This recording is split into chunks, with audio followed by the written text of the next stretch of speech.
అత్యున్నత సింహాసనముపై ఆసీనుడా, దేవదూతలు ఆరాధించు పరిశుద్ధుడా. యేసయ్యా నా నిలువెల్ల నిండియున్నావు, నా మనసారని సన్నిధిలో సాగిలపడి నమస్కారము చేసెదా, సాగిలపడి నమస్కారము చేసెదా.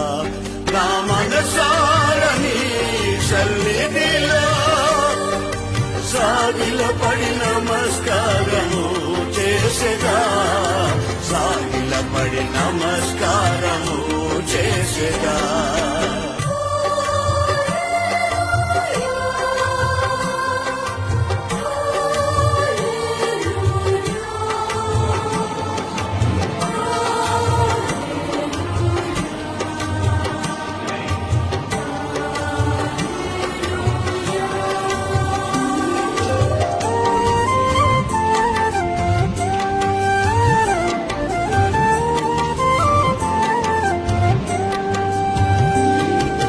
పక్షిరాజువై నీ రెక్కలపై మోసిదివే,